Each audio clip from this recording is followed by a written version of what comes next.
اسلامی معاشروں میں جمہوریت کے حوالے سے بات کر ہی کیوں نہیں، یعنی اس بات کی ضرورت کیوں پیش آئی کہ ہم اسلام اور جمہوریت کے ریلیشن شپ، اس کے تعلق کے اوپر بات کریں گے۔ اب اس چیز کو سمجھنے کے لیے میرے خیال میں اس سوال کے جواب کو سمجھنے کے لیے میرا اپنا خیال یہ ہے کہ یہ جو تعلق ہے اسلام اور جمہوریت کا، یا یہ کہہ دیں بعض اوقات اس کو لوگ ایک کانفلکٹ کی شکل میں دیکھتے ہیں کہ یہ جو جھگڑا ہے اسلام اور جمہوریت کا، آپ اس کو جھگڑا سمجھتے ہیں، آپ اس کو تعلق سمجھتے ہیں، آپ ان دونوں کو کمپیٹیبل سمجھتے ہیں، ایک دوسرے کے ساتھ متصادم سمجھتے ہیں، جو بھی۔ تو پہلے تو اس کی تاریخ پہ ذرا سی غور کی جائے کہ یہ آج جو سوال ہمارے سامنے موجود ہے اس کی جڑیں کہاں پہ ہیں، اور اگر مسلمان معاشروں میں یہ سوال پوچھا جاتا ہے کہ یار آپ کیوں جمہوریت لے کے آ رہے ہیں، جمہوریت کیوں بار بار ہمارے یہاں ایک لفظ استعمال ہوتا ہے کہ جی مسلط کرنے کی کوشش کی جاتی ہے، تو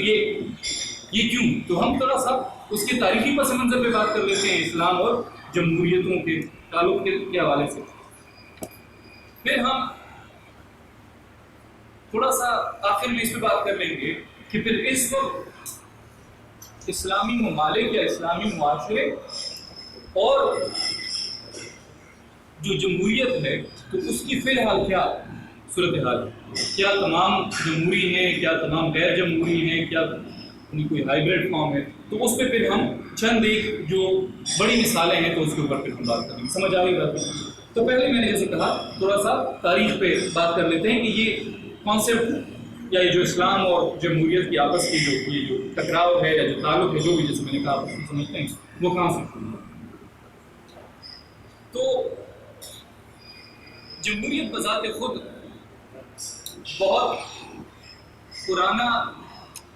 بہت پرانی طرز حکومت نہیں ہے، جمہوریت بذات خود ریلیٹیولی نئی طرز حکومت۔ اب تو ہمیں نظر آتا ہے کہ دنیا میں شاید اکثر ممالک جو ہیں یہ کلیم کرتے ہیں کہ وہ جمہوریت ہیں، لیکن 20ویں صدی سے پہلے چند ہی ممالک میں جمہوریت کا تصور تھا، اور جہاں پہ تھا بھی تو وہ ایک لمیٹڈ قسم کی جمہوریت تھی۔ وہ یہ تھا کہ جی چند ایک لوگ ووٹ ڈال سکتے ہیں، چند ایک لوگ ہی ہیں جو کہ منتخب ہو سکتے ہیں، یہ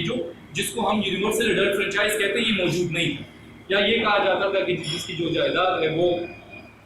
ووٹ دے سکتا ہے۔ بعض جگہوں پہ یہ کہا جاتا تھا کہ صرف مرد ووٹ دے سکتے ہیں، بلکہ خواتین کے پاس تو کہیں پہ بھی ووٹ کا حق نہیں تھا 1918 تک، جہاں پہ پھر وہ جس کو سفریج موومنٹ کہتے ہیں جب وہ کامیاب ہوئی خواتین۔ تو یہ آج جس شکل میں ہم جمہوریت دیکھتے ہیں، جہاں پہ ہمارے ذہن میں یہ کانسیپٹ ہے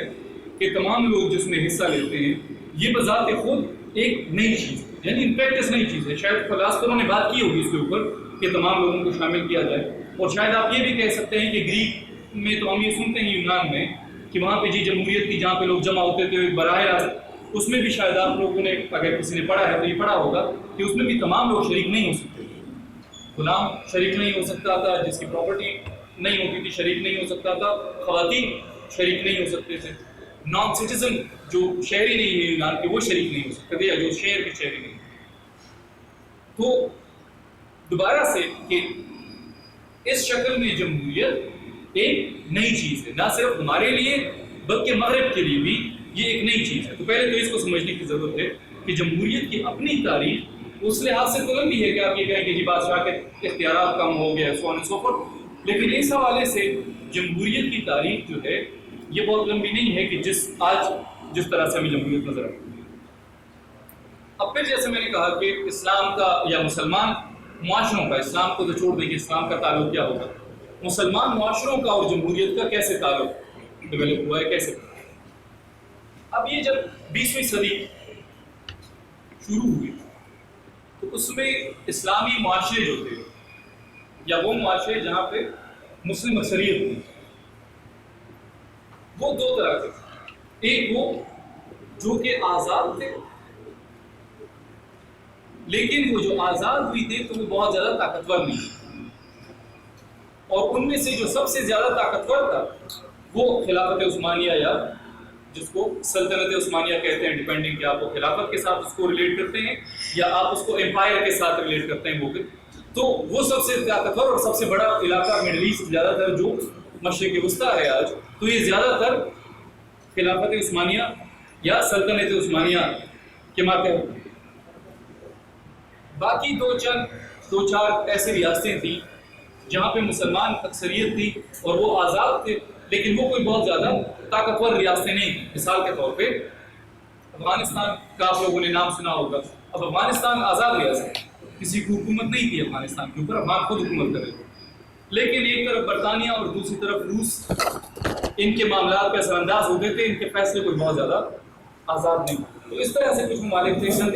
اور چند ایک جیسے میں نے کہا خلافت عثمانیہ کے نیچے ایک بڑا علاقہ. ایک میں نے کہا ایک دوسری طرح کی ریاست یا ریاست تو نہیں کہہ سکتے، معاشرے، وہ جن کو ہم نوآبادیاتی معاشرے کہتے ہیں، یعنی وہ معاشرے کہ جو زیادہ تر جو یورپین قوتیں تھیں ان کے زیر تصرف، جس میں ہم لوگ بھی شامل ہیں. آپ جانتے ہوں گے، آپ لوگوں نے پڑھا ہوگا اس حوالے سے کہ یہ جس کو آج ہم پاکستان کہتے ہیں یا جہاں پہ بنگلہ دیش ہے یا زیادہ تر جو افریقہ ہے، یہ کچھ فرانس اور کچھ برطانیہ، ٹھیک ہے. پھر جگہ جگہ کہیں جگہوں پہ ایک جگہوں پہ اسپین کی حکومت ہوتی تھی یا کچھ جگہوں پہ چند تھوڑے عرصے کے لیے پورچوگیز نے حکومت کی، زیادہ تر فرینچ اور انگریزوں نے یہاں پہ. تو میں نے کہا دو طرح کے علاقے تھے. ایک جو آزاد تھے اس میں سے جیسے میں نے کہا کہ سلطنت عثمانیہ زیادہ ایک انفلوئنشل رول رکھتی تھی. دوسری طرف وہ تھے جو کہ آلریڈی ان کے پاس آزادی نہیں تھی، جن کو ہم نوآبادیاتی وہ کہتے ہیں اب، اور جو کہ غلام اقوام تھیں جن کے اوپر یہ جو جن کو ہم کولونیل پاورز کہتے ہیں، جن کی وہاں پہ حکومتیں تھیں یا جن کی وہاں پہ چلتی تھیں. ٹھیک ہے، سمجھ آ رہی بات؟ اب اس دوران میں ہوتا یہ ہے کہ دو ایسے کہہ دیں کہ واقعات ہوتے ہیں یا دو طرح کے پروسیس چلتے ہیں. ایک طرف پہلی جنگ عظیم کے بعد سلطنت عثمانیہ کمزور ہوتی ہے، ترکی کمزور ہوتی ہے بنیادی طور پہ، خلافت کا خاتمہ ہوتا ہے. تو ایک تو وہ خلافت کا خاتمہ ہو گیا، ساتھ میں بہت سارے مسلمان معاشرے جہاں پہ ترکی کی حکومت تھی اب تک، وہاں پہ اب انگریزوں کی اور فرانسیسیوں کی ان کا انفلوئنس وہاں پر بن جاتا ہے. سمجھ آ رہی بات کہ آپ کو پتا ہوگا زیادہ تر جو مشرق وسطیٰ ہے یہ اس دوران میں ترکوں سے چلا گیا، ٹھیک ہے، یورپین پاورز کے پاس چلا گیا. ٹھیک ہے، تو وہ بھی. اور دوسرا میں نے کہا جو زیادہ اہم چیز ہوئی وہ یہ تھا کہ وہ جو خلافت کا انسٹیٹیوشن تھا تو وہ اس وقت کے لیے کم از کم سسپینڈ ہو گیا، ختم ہو گیا، جس انداز میں آپ اس کو دیکھتے ہیں. سمجھ آئے گا؟ تو ایک طرف تو یہ چل رہا، دوسری طرف یہ چل رہا تھا کہ جو پہلے سے کالونیز تھی جہاں پہ انگریزوں اور فرانسیسیوں کی حکومت تھی، وہاں پہ آزادی کی موومنٹس چل رہی تھی ساری. ٹھیک ہے، یہاں پہ آزادی کی موومنٹ چل رہی تھی. اب انٹرسٹنگلی اس میں سے زیادہ تر کو وہ لوگ لیڈ کر رہے تھے، جیسے ہمارے یہاں محمد علی جناح صاحب کو دیکھ لیں، کہ جو اسی نظام کے اندر آزادی لینے کی کوشش کر رہے تھے، کہ جو نظام اسی کولونیل ماسٹر نے یہاں پہ انہوں نے یہاں پہ انسٹال کیا ہوا تھا، انہوں نے یہاں پہ نافذ کیا ہوا. سمجھ آ رہی بات؟ اور وہ ادارے وہ والے ادارے تھے جس سے وہ جمہوریت کی یہاں پہ بنیاد پڑی. اب اس بات کی وہ جو میں نے کہا کہ وہ پہلے انٹریکشن کہاں پہ شروع ہوئی، انگریزوں کے آنے سے پہلے تو یہاں پہ بادشاہتیں قائم تھیں. ٹھیک ہے، خلافت کا کلیم اگر کہیں پہ تھا تو جیسے میں نے کہا وہ تو ترکوں کا تھا، باقی مسلم ورلڈ میں زیادہ تر بادشاہتیں قائم تھیں. اب یہاں پر انگریزوں کے آنے کے بعد اگر ہم پاکستان کی اسپیسیفکلی بات کریں یا ان علاقوں کی جو کہ برٹن کے پاس تھے، فرانس کی بات کریں، تو وہاں پر انہوں نے اپنے ادارے انٹروڈیوس کیے، متعارف کیے. اور وہ ادارے جو متعارف کیے تو ان اداروں کی بنیاد یہ تھی کہ آپ الیکشن لڑیں، آپ اسمبلیوں میں آئیں، اور پھر آپ نے یہ دیکھا بھی ہوگا کہ یعنی جو بڑے بڑے ہمارے جن کو ہم اب کو جب ہم تاریخ پاکستان پڑھتے ہیں، پاکستان موومنٹ کی تاریخ پڑھتے ہیں، تو زیادہ تر جو جن بڑے لیڈران کی ہم بات کرتے ہیں تو اس میں سے زیادہ تر کسی نہ کسی موقع پہ کسی نہ کسی اسمبلی کے ممبر رہے ہیں. ٹھیک ہے، یہاں تک کہ آپ لوگوں نے علامہ محمد اقبال صاحب کے جمہوریت کے حوالے سے اشعار سنے ہوں گے، ابھی بھی شاید کسی نے پڑھے ہوں گے عموماً. جب ہم کہتے ہیں تو یہ ایک اعتراض، وہ خود لیجسلیٹو کاؤنسل کے ممبر رہے، آپ کو شاید پتہ ہو. ٹھیک ہے، تو مطلب یہ کہ وہ ادارے، کیونکہ جب آپ کو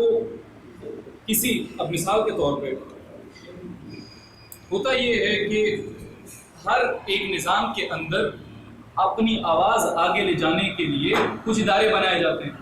تو چاہے آپ چاہیں چاہے نہ چاہیں آپ کو ان کا حصہ بننا پڑتا ہے. تو میں یہ نہیں کہہ رہا ہوں کہ وہ یقیناً اس میں یقین رکھتے تھے اس لیے انہوں نے اس کا حصہ بنے، لیکن بہرحال اس کا حصہ بنے. ٹھیک، اور اس سے وہ بنیادی، وہ جیسے میں نے کہا، وہ مسلمان معاشروں اور جمہوریت کے درمیان یہ انٹریکشن جو ہے یہ یہاں سے شروع ہو، اور تھوڑا بہت اس کی بنیاد جو ہے وہ کم از کم پروسیس کے لیول پہ. اگین یہ ذہن میں رکھیں کہ کسی بھی مسلمان معاشرے میں جو کہ ان قوتوں کے ماتحت تھا،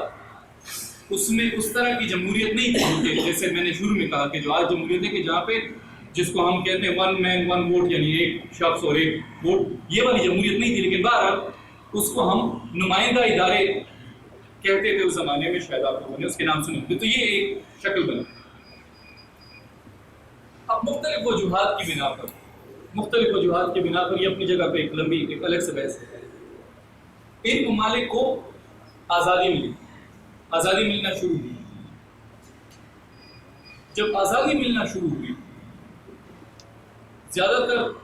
مسلمان ممالک جو آج ہمیں نظر آتے ہیں یہ 1940 میں نہیں تھے اور 1960 میں موجود تھے. تقریباً ان 20 سالوں کے اندر زیادہ تر جو آج مسلمان ممالک ہیں یہ اس دوران میں آزاد ہوئے. موجود تو تھے لیکن یہ تھا کہ آزاد نہیں تھے، تو اس دوران میں آزاد ہوئے. اس کے بعد آپ کو پھر پتہ ہوگا یہ جو سنٹرل ایشین ریپبلکس ہیں، یہ تاجکستان، ازبکستان وغیرہ، بڑی تعداد میں پھر صرف یہ اس کے بعد آزاد ہوئے. اس کے بعد ایک آدھ جیسے بنگلہ دیش بنا یا کچھ اور تو وہ ہوا، لیکن زیادہ تر جیسے میں نے کہا یہ اس دوران میں، یہ 1940 سے لے کر بلکہ 45 کے بعد سے لے کر 1960 تک زیادہ تر کو آزادی ہوئی. اب جب یہاں پہ آزادی حاصل ہوئی تو ظاہر ہے یہ سوال اٹھا کہ پھر اب کیا نظام تشکیل دیا جائے. یعنی ایک تو وہ نوآبادیاتی جس کی حکومت تھی، انہوں نے ایک نظام انسٹال کیا تھا. جیسے میں نے کہا چاہے آپ اس کو پسند کریں چاہے نہ پسند کریں، اس کے پیچھے ایک طاقت تھی، آپ نے اس کو ایڈاپٹ کیا ہوا. اب تو کسی حد تک، کافی حد تک آپ کو ایک یہ آزادی مل گئی، کہنے کی حد تک آپ کو آزادی مل گئی کہ آپ کون سا نظام چاہتے ہیں. تو یہاں پر اس دوران میں یہ سوالات اٹھنے شروع ہوئے کہ کیا اب ہمیں اسی نظام میں چلنے کی ضرورت ہے یا یہاں پہ ہمیں کوئی نئی نظام تشکیل کرنے کی ضرورت ہے. تو یہاں پہ دوبارہ سے ایک ذہن میں چیز رکھیں کہ میں نے تھوڑی دیر پہلے بھی کہا کہ زیادہ تر مسلمان ممالک کے بانیان وہ لوگ تھے جو کہ اس نظام میں خود انہوں نے سیاست کی تھی، اور اسی نظام کے حوالے سے ان کے ذہن میں یہ تھا کہ ایک لیجٹیمیٹ اور ایک بہتر چلنے والا نظام ہو، جو جمہوری، جیسے بھی میں نے کہا جو بھی جمہوریت کی مشکل تھی، لیکن ان کے ذہن میں یہ تھا کہ یہ ایک بہتر نظام ہے اور اسی کو آگے لے کے چلیں. اس لیے ہم نے یہ دیکھا کہ وہ افراد یا وہ مکتبہ ہے فکر جو کہ اس نظام کی حامی نہیں تھی، وہ اس نظام سے بائن لارج شروع میں باہر وہ لوگ جو کہ یہ سمجھتے تھے کہ یہ جو مغربی جمہوریت والا نظام ہے یہ اسلام سے مطابقت نہیں رکھتا ہے. تو آپ نے دیکھا ہوگا کہ شروع کے سالوں میں وہ اس نے ایک انٹلیکچوئل مہم کی شکل اختیار کی، باقاعدہ سیاست کی شکل اختیار نہیں کی. اور ابھی تھوڑی دیر پہلے میں سے بات کر رہا تھا کہ جیسے جماعت اسلامی میں یہ اختلاف تھا کہ اب ہمیں اس نظام میں شامل ہونا چاہیے نہیں شامل ہونا چاہیے، اس میں پھر وہ کشمکش جو تھی یہ مختلف جو ان کو ہم کیا کہہ سکتے ہیں جو سوشل موومنٹس ہیں اس کے اندر جو تحاریک ہیں اس کے اندر ہمیں یہ کشمکش نظر آتی ہے. تمام تحاریک جو اسلامی تھی کہ کیا ہم اس نظام کے اندر شامل ہو جائیں اور اس میں سے اسلام ڈھونڈنے کی کوشش کریں یا نہیں، یہ نظام بذات خود ہی اسلام کے منافی ہے اور اس لیے ہمیں تب تک اس نظام کا حصہ نہیں بننا چاہیے، کوئی اور طریقہ اپنانے چاہیے، چاہے وہ انٹلیکچوئل ہوں چاہے عسکری ہوں، کہ اس میں ہم ایک الگ نظام لا سکیں. تو شروع میں ہم نے یہ دیکھا کہ جو اسلامی تحریک ہیں وہ بائیں لارج آپ نے دیکھا کہ وہ اس نظام کا حصہ کم از کم طاقت کے حوالے سے نہیں بنے. الیکشن نہیں لڑتے تھے زیادہ تر، اگر کوئی لڑتے تھے تو زیادہ کامیاب نہیں ہوتے. لیکن آپ لوگوں نے پڑھا ہوگا اس حوالے سے جو تھوڑا بہت انٹرسٹ رکھتے ہیں کہ لیکن ایسے لوگ جنہوں نے ایک الٹرنیٹ ویژن، یہ سید قطب اور محمد عبدو اور ان لوگوں نے ایک الٹرنیٹ ویژن دینے کے دوران میں تو ایک انٹلیکچوئل موومنٹ میں نے کہا کہ تھی، باقاعدہ سیاسی موومنٹ اس وقت اس نے شکل اختیار نہیں کی. جب یہ 1960 اور 1970 کی دہائی میں یہ جو تحریک، جو انٹلیکچوئل تحریک، انہوں نے کسی حد تک سیاسی تحریک کی شکل اختیار کی. اور ان میں سے بھی ایسے لوگ جیسے اخوان المسلمین ہو گئے، یا جیسے وہ لوگ ہو گئے اسلامک سالویشن فرنٹ ہو گیا الجیریا میں، جب انہوں نے یہ محسوس کیا کہ مغرب کی پالیسی یہ ہے کہ ان لوگوں کا راستہ روکنے کے لیے بہتر طریقہ یہ ہے کہ جب تک ان معاشروں میں جمہوری فکر نہیں بنتی ہے تب تک آپ ایسے لوگوں کو پروموٹ کریں، ایسے لوگوں کو سپورٹ کریں جو ڈکٹیٹر قسم کے لوگ ہوں لیکن ادروائز ان کی سوچ اوپن ہو. سمجھ آ رہی ہے؟ جو کہ پولیٹیکلی لبرل نہ ہو لیکن سوشلی لبرل. سمجھ آ رہی ہے؟ مغرب نے اس دوران میں ان کے ذہن میں جو خاکہ تھا زیادہ تر وہ والا خاکہ تھا جو مصطفیٰ کمال اتاتورک والا ایک خاکہ تھا کہ ایک اسٹرانگ مین ہو جو کہ بنیادی جمہوری اداروں کی بنیاد رکھے. اب یہاں سے یہ ہوا کہ ہمارے یہاں جو اس طرح کی حکومت تھی جو کہ بنیادی طور پہ جمہوری نہیں تھی، جو کہ اپنی جگہ ڈکٹیٹوریل، ان کی مخالفت نے جمہوریت کی مخالفت کی شکل اختیار کی. میری بات آپ سمجھ رہے ہیں کہ آپ ایوب خان کو لے کر آ جائیں، ایوب خان تو جمہوری نہیں ہوئی لیکن وہ کہہ رہا ہے کہ میں جو نظام لانے کی کوشش کر رہا ہوں یہ جمہوری ہے، بیسک ڈیموکریسی. تو جب آپ اس کی مخالفت کرتے ہیں تو آپ بنیادی طور پہ یہ کہتے ہیں کہ یہ میں اس جمہوریت کی مخالفت کر رہا ہوں جس کا یہ پروڈکٹ ہے. اسی طرح سے جمال عبد الناصر ایجپٹ میں، پھر انور سادات، حسنی مبارک، لوگوں نے نام سنے ہیں. یہ وہ لوگ جو کہ جن کے حوالے سے مغرب میں یہ اوپینین تھا کہ فی الحال ان ملکوں میں چونکہ سوچ وہ نہیں ہے جو جمہوریت کے لیے ہونا چاہیے، تو چاہے غیر جمہوری لوگ آ جائیں اور وہ زبردستی ان کو جمہوری بنانے کی کوشش کریں تو وہ ٹھیک ہے. اور جیسے میں نے کہا کہ پھر یہ ان تحریک نے جب ان کی مخالفت کی تو اس سے وہ جمہوریت کی مخالفت ایک طرح سے اس طرح سے اس کو سمجھا جانے لگا، اس طرح سے اس کو سمجھا گیا. پھر یہاں پر ان تحریک نے یہ فیصلہ کیا کہ پھر ان افراد کا مقابلہ کرنے کے لیے ان کو یا کچھ وقت کے لیے یا ہمیشہ کے لیے یہ کہنا چاہیے کہ جی آپ چونکہ غیر جمہوری ہیں، آپ جمہوریت لے کر آ جائیں، ہم الیکشن لڑ رہے ہیں. سمجھ آ رہی بات؟ یعنی جو اسلامی تحریک تھی جو کہ اب تک جیسے میں نے کہا ان میں سے یہ ٹینشن موجود تھی کہ ہمیں جمہوریت میں آنا چاہیے یا نہیں آنا چاہیے، ان کی ضد میں یا ان کو یہی راستہ نظر آیا، انہوں نے یہ ڈیمانڈ کرنی شروع کی. یعنی ایک طرف تو کچھ سیکولر قوتوں نے بھی جمہوریت ڈیمانڈ کی ہوئی لیکن کافی سارے جو یہ تحریک تھی، جو اسلامسٹ موومنٹ تھی، انہوں نے خود جمہوریت ڈیمانڈ کرنی شروع کی. اور انٹرسٹنگ بات یہ، دلچسپ بات یہ ہے کہ وہ لوگ جو کہ مغرب نے جنہیں سپورٹ کیا تھا اور انسٹال کیا تھا وہ جمہوریت سے پیچھے ہٹتے تھے، اور یہ جو اسلامی تحریک ہے یہ جمہوریت کی ڈیمانڈ کرتی ہے. ٹھیک ہے، یہ ابھی آپ لوگوں نے یہ پچھلی دہائی میں آپ نے مصر میں جو ایک وہ دیکھا کہ یہ اخوان المسلمین الیکشن جیت گیا پھر دوبارہ سے، تو یہ والی شکل. جیسے فار ایگزامپل میں تھوڑی دیر پہلے بھی نام لیا، ایک پارٹی بنی الجیریا میں، آپ میں سے شاید کسی نے نام سنا ہوگا اسلامک سالویشن فرنٹ کے نام سے. وہ فرینچ میں اس کا نام ہے میرے خیال میں سالویشن فرنٹ نیشنل اس کو کہتے ہیں. پارٹی بنی 1989 میں اسلامسٹ پارٹی بنی ہے، ان کا ایجنڈا یہ تھا کہ اسلام کا نظام. لیکن جو پہلی دفعہ الجیریا میں الیکشن ہوئے 1989 میں تو انہوں نے الیکشن لڑے بھی اور جیت بھی. اب الیکشن جیت گئی تو جو ان سے پہلے فوجی حکومتیں تھیں ان کی اور فرانس جس کی یہ کالونی رہ چکے تھے اور جن کا کافی اثر اور سچتا الجیریا میں، ان کو یہ چیز پسند نہیں تھی کہ یہ یہاں پہ ان کی حکومت بنی، تو انہوں نے کیا کیا، انہوں نے 2 سال کے اندر حکومت بھی ختم کر دی اور پھر 1 سال کے بعد پارٹی کو بین کر دیا۔ پھر اس کے نتیجے میں الجیریا میں تقریباً 10 سال تک یا 7-8 سال تک خانہ جنگی رہی، جس میں لاکھوں لوگ مرے۔ بنیاد کیا تھی کہ جو اسلامسٹ ہیں وہ کہہ رہے ہیں کہ ہمیں جمہوریت ہے، جو مغرب کے سپورٹڈ ہیں وہ کہہ رہے ہیں کہ نہیں جی ان کی جمہوریت جو ہے اس کا ہمیں یہ نقصان ہے کہ یہ معاشرے کو ایسے ایسے بنانا چاہتے ہیں جو کہ ہم نہیں چاہتے کہ معاشرے کو بنائے۔ تو یہ ایک، جیسے میں نے کہا، اپنی جگہ ایک دلچسپ پہلو ہے کہ ہم نے ایک کافی سارے تحریک میں دیکھا کہ جمہوریت کا مسئلہ کم از کم اس دور میں، یہ 1980 سے لے کر سن 2000 تک، یہ اسلامسٹ موومنٹ کو نہیں تھا۔ ان کی خواہش یہ تھی کہ جمہوریت لائی جائے۔ مسئلہ ان کو تھا کہ جو یہاں پہ جو آمیریت قائم ہوئی تھی، جو کہ ایک، کیونکہ اس زمانے میں ایک وار پہلے چل رہا تھا، پھر نیا ختم ہوا تھا، جو کہ ان کو سپورٹ مل رہی تھی، تو وہ چاہتے تھے کہ یہ دوسرا نظام جو ہے وہ مینٹین ہو، ٹھیک۔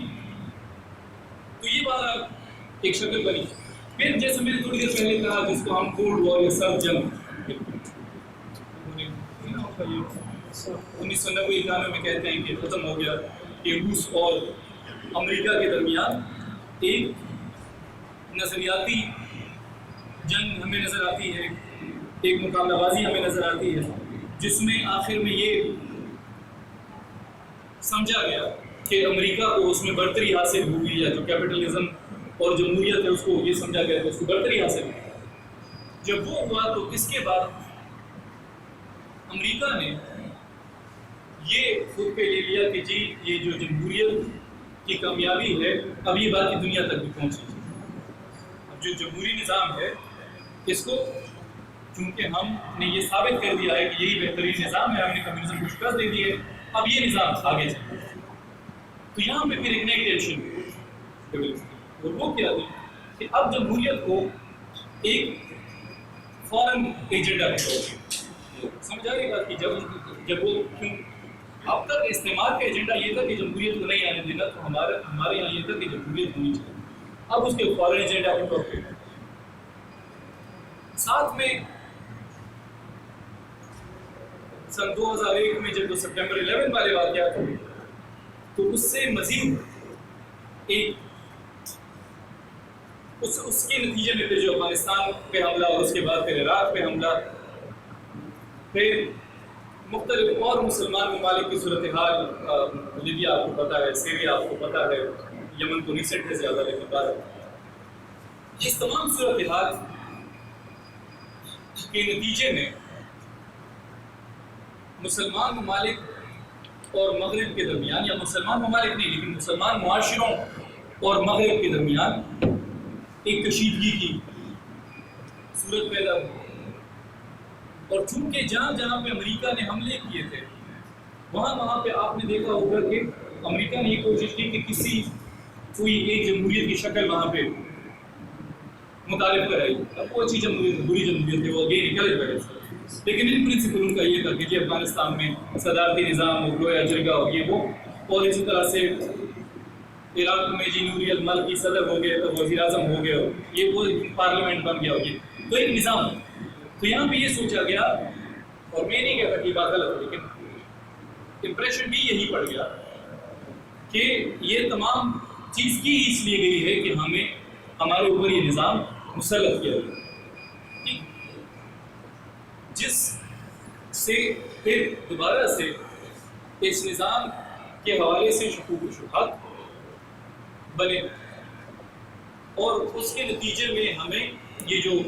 آج کل کی جو مزاحمت ہے جو ہمیں نظر آتی ہے، یہ 2001 کے بعد کے جو واقعات ہیں اس کی بنیادی طور پہ پیدا ہوا ہے۔ جیسے میں نے کہا درمیان میں ایک ٹائم ہوا آیا تھا کہ جہاں پہ اسلامسٹ موومنٹ خود کہتی تھی کہ آپ جمہوریت لے کر آئیں، ہم الیکشن لڑتے ہیں، اگر ہم جیت جاتے ہیں تو آپ ہمیں لیں۔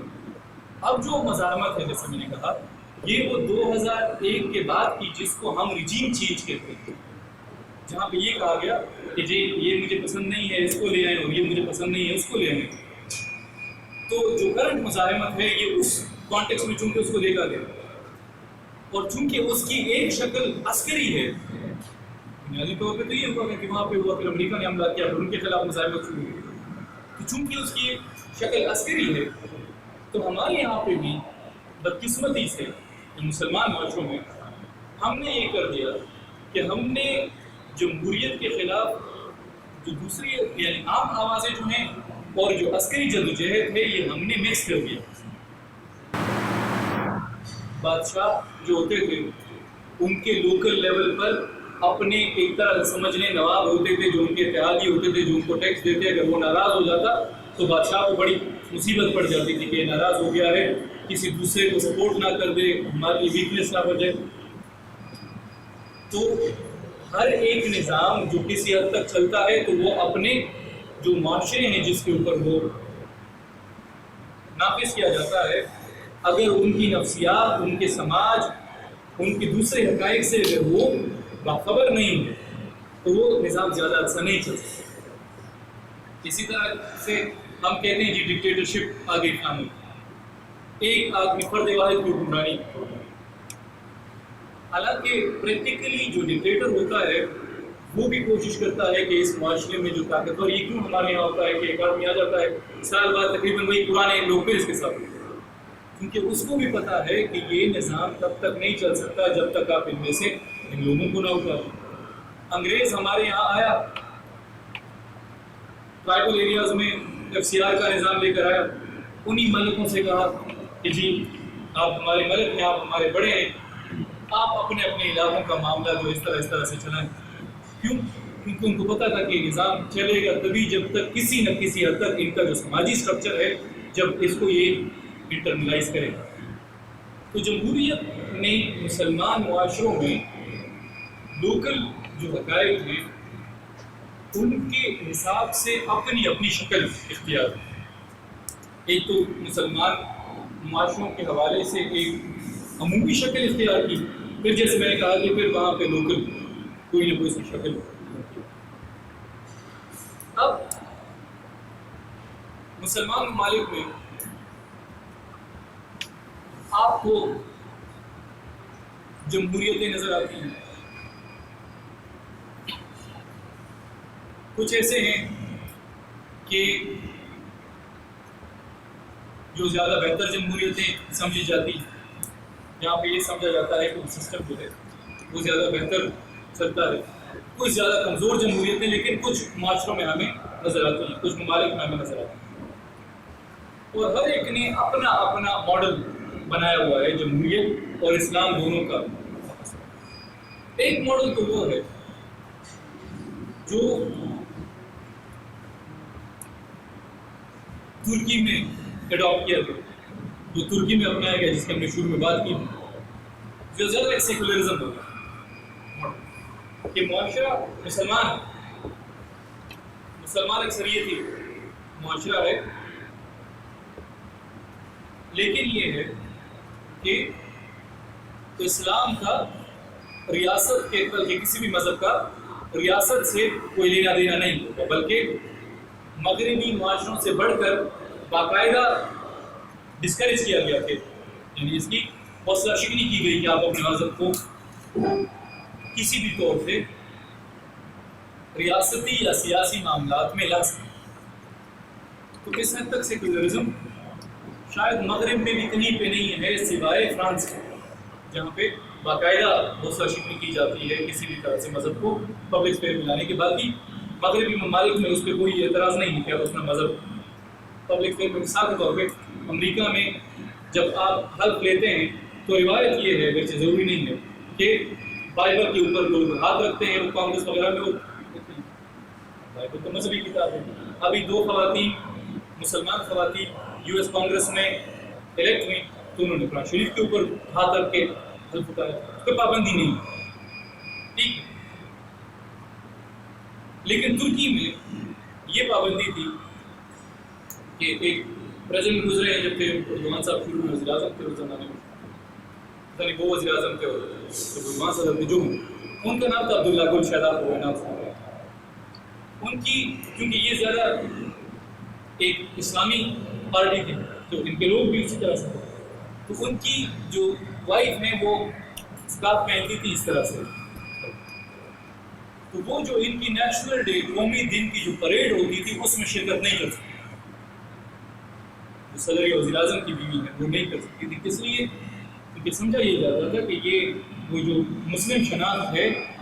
وہ انہوں نے پروجیکٹ کی ہوئی ہے، تو یہ سرکاری جو تقاریب ہے اس میں شرکت نہیں کرتی. جب یہ جیسے میں نے کہا یہ مغرب میں بھی شاید سوائے فرانس کے کہیں پہ نہیں. سمجھ آ رہی ہے؟ تو یہ سیکولرزم کی شکل تھی. یا یہ طیب اردوان کو بھی پیچھے جب یہ شروع میں یہ ان کو ڈسکوالیفائی کیا گیا تھا اور بدل ہوئے تھے، وہ یہ تھا کہ انہوں نے جلسے میں ایک نظم پڑھی تھی. اس نظم میں کچھ یہ آئیڈیا لیا گیا تھا کہ اس میں یہ ترویج کی گئی ہے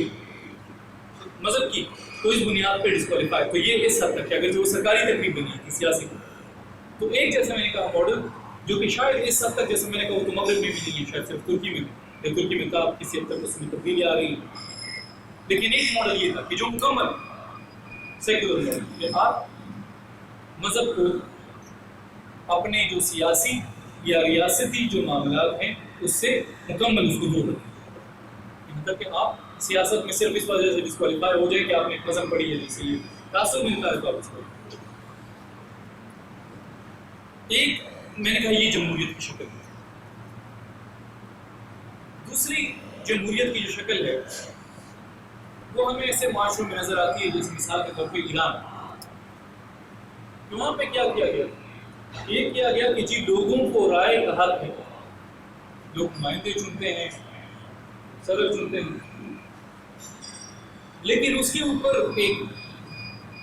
باڈی ہے، علماء ہیں اور ان کے اوپر ولایت ہے جو کہ اس نظام کو اس کے اوپر ایک چیک کا سسٹم. تو وہ نظام کیا تھا کہ آپ نے اس میں لوگوں کو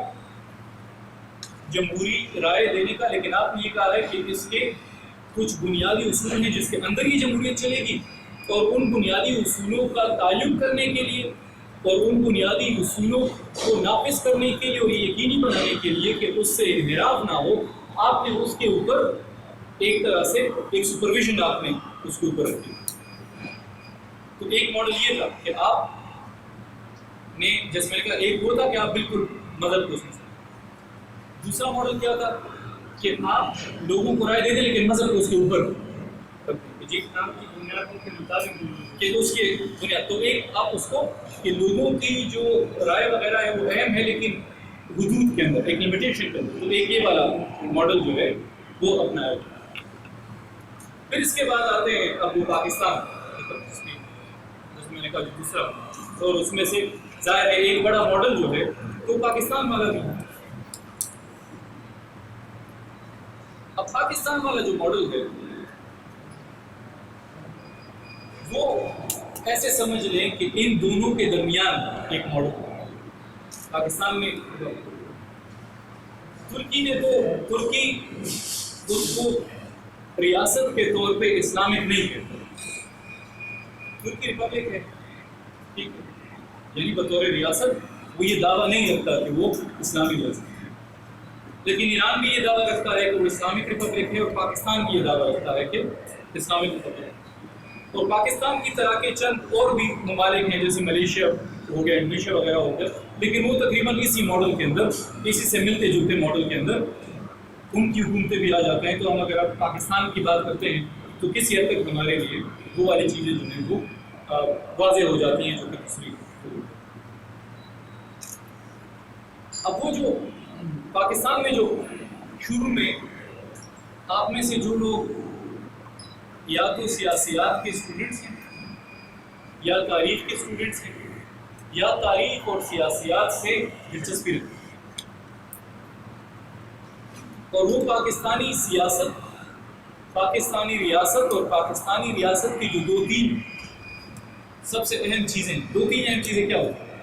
ایک کہ ریاست کی اس کی نظریاتی اساس کیا ہے، ایک کی جو مرکز اور صوبوں کے درمیان تعلق ہے یہ کن خطوط کی بنیاد پہ ہوتا ہے، تیسرا یہ کہ فرد اور ریاست کا آپس میں تعلق کیا ہے. یہ جو آپ سمجھنا چاہتے ہیں، اس کی بنیاد آپ سمجھنا چاہتے ہیں، تو جو ایک بہت اہم چیز ہے وہ یہ ہے کہ جو ہماری جس کو ہم کانسٹیٹیوئنٹ اسمبلی کہتے ہیں، جو آئین ساز اسمبلی تھی پہلے، اس کی جو پروسیڈنگز ہیں، اس میں جو باتیں ہوئی، اس میں جو مختلف لیڈران تھے اس زمانے کے، انہوں نے اپنی جو آراء پیش کی، اس کو پڑھنا اور سمجھنا انتہائی ضروری ہے۔ اور آپ کو شاید ایک تو بہت زیادہ دلچسپ لگے کہ آج جو ہم باتیں کر رہے ہیں یہ دراصل اس زمانے میں بھی ڈسکس ہوئی، اس میں بات ہوئی۔ اور دوسرا یہ کہ یہ جو مباحث ہیں، بدقسمتی یہ ہے کہ جس لیول پہ اس زمانے میں ہوئی، اب ہم اس لیول پہ وہ ڈسکشن، یعنی اتنا ہمارے اندر سیاسی سمجھ بوجھ لیڈرشپ کے اندر ختم ہو گئی ہے کہ آپ کو حیرت ہوتی ہے کہ اچھا یہ وہ لوگ تھے جنہوں نے پاکستان بنایا تھا، اور اتنی یعنی فکری اور علمی گفتگو اس کے اندر، یعنی اگر ہم میں اختلاف ہے ان تمام کا، لیکن اس میں اختلاف نہیں ہے کہ یعنی بہت زیادہ وہ ایک اچھی آئینی گفتگو ہے۔ تو جب وہ شروع میں ریاست جب بنی تو جو بنیادی سوالات اس میں اٹھے، اس میں سے شاید سب سے بنیادی سوال یہ تھا کہ مذہب اور ریاست کا آپس میں کیا تھا، کیونکہ دوسری اسلامی ریاستوں کے مقابلے میں، دوسرے اسلامی معاشروں کے مقابلے میں پاکستان میں ایک خصوصی بات یہ تھی کہ پاکستان تو اس دعوے کی بنیاد پہ بنایا گیا تھا کہ یہ مسلمانوں کے لیے ملک، ٹھیک ہے، تو اس نے اس سوال کو ذرا زیادہ اہم بنا دیا۔ سمجھ آ رہی بات کہ ایک ملک آزاد ہوا ہے، لوگوں نے کہا ہوگا کہ جی ہم نے ملیشیا آزاد کیا ہے ملائے لوگوں کے لیے، تو یہ تو ایسا چتنا کوئی اس میں اسلام ایک بنیادی ایشو نہیں بن جاتا۔ ہمارے یہاں تو اسلام ایک بنیادی ایشو اس لیے بن گیا کہ یہ جناح صاحب نے یہ کہا تھا کہ ہم نے مسلمانوں کے لیے ووٹ کرنا۔ اب میں 2 دفعہ یہ کہا اور دونوں دفعہ میں نے یہ نہیں کہا کہ جناح صاحب نے یہ کہا تھا کہ میں نے اسلامی ملک بنایا، میں نے دونوں دفعہ یہ کہا تو انہوں نے کہا کہ میں نے مسلمانوں کے لیے، کیونکہ تاریخی طور پہ اس کے دوران بھی یہ بحث جاری رہی کہ اس ملک کا مقصد بنانا جو تھا وہ اسلامی ملک بنانا تھا یا مسلمانوں کے لیے ملک بنانا، اور یہ بحث آج تک جاری ہے، آپ لوگ اس کو دیکھتے ہوں گے۔ اور یہ بحث جو ہے ہمیں آئین ساز اسمبلی کے اندر نظر آئی۔ ایک رائے یہ تھی کہ اس ملک کا مقصد یہ نہیں تھا کہ ہم نے یہاں پہ لازمی کوئی شریعت یا مذہبی نظام اس میں ہم نے لے کر آنا ہے، یہ بنیادی طور پہ اس لیے بنایا گیا کہ یہ خوف تھا جناح صاحب کو کہ ہندو ہمارے اوپر ظلم کریں گے ہماری مسلمان شناخت کو لے کر، تو مسلمانوں کو ایک الگ ملک بنا کے دے دیا جائے، اس میں پھر نظام جوڑ۔ سمجھ آ رہی بات؟ ایک سوچ یہ تھی کہ نہیں، جناح صاحب نے جگہ جگہ ایسے بیانات یہ جن سے تاثر یہ ملتا ہے کہ وہ ایک اسلامی نظام چاہتے تھے، اور ان کو سپورٹ اس بنیاد پہ کیا گیا تھا کہ وہ اسلامی نظام یہاں پہ لے کر آئے۔ جیسے جناح صاحب کی ایک تقریر یہاں پہ اسلامیہ کالج میں قریب ہے، وہ اگر آپ یہیں پہ آج ٹھہرے ہوئے ہیں اور پشاور سے نہیں ہیں تو میں انکریج کروں گا، یہاں پہ انہوں نے ایک مونیومنٹ سا بنایا ہوا ہے، یادگار بنائی تھی جو اسلامی کالج سے پڑھے انہوں نے دیکھی ہوگی، کہ جہاں پہ جناح صاحب نے تقریر کی تھی، تو تقریر کا بھی شاید وہاں پہ اس کی بالکل، تو وہ ویسے بھی آپ لوگ جب یہاں پہ ہیں تو وہ تاریخی طور پہ، تو ایک انہوں نے وہ تقریر کی یہاں پہ جس میں انہوں نے کہا کہ جی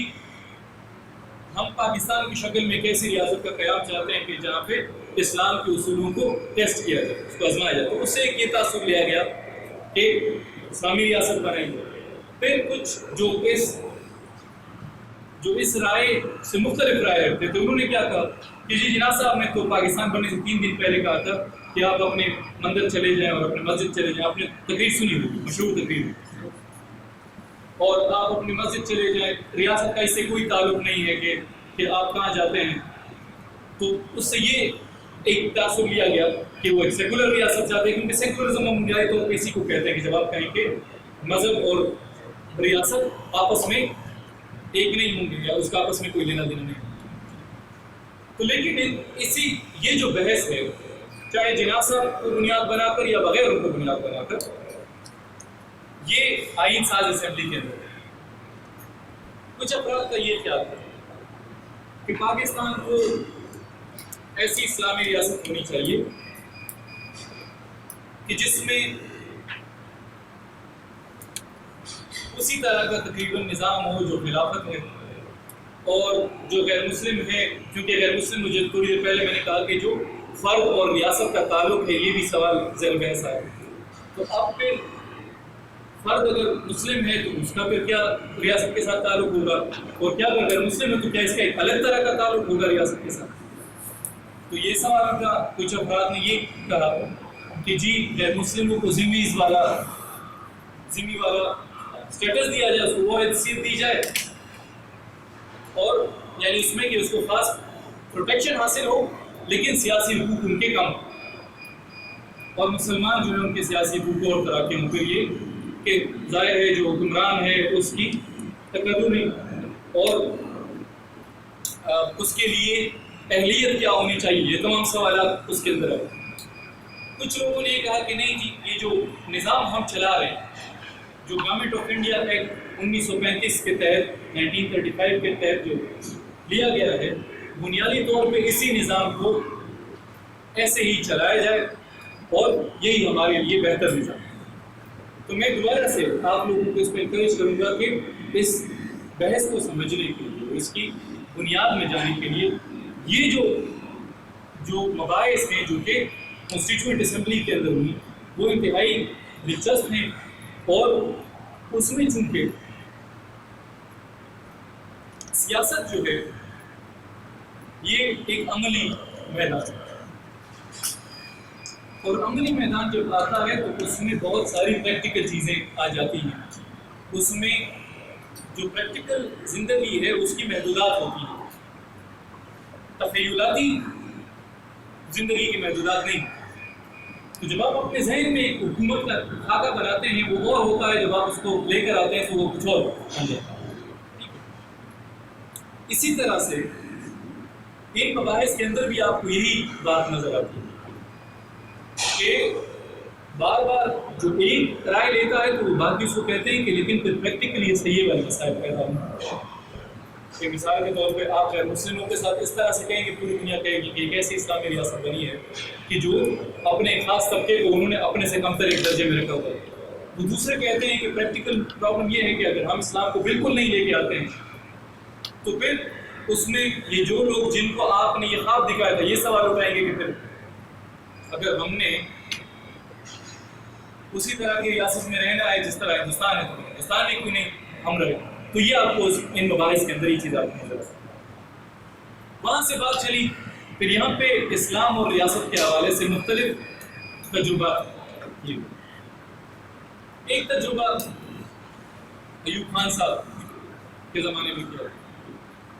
ایوب خان صاحب اپنے آپ کو اس طرح سے انویژن کرتے تھے، اس طرح سے لکھتے تھے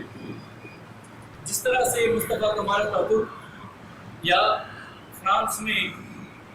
پریزیڈنٹ ان کے گزرے ہیں چارلس ڈی گول کے نام سے، شاید آپ کو نام سنا، تو وہ اس طرح سے خود کو یعنی اس طرح کا لیڈر خود کو سمجھتے تھے جو کہ ایک کم از کم اپنے فہم میں ایک ریفارمر ہوتا ہے جو سوسائٹی کو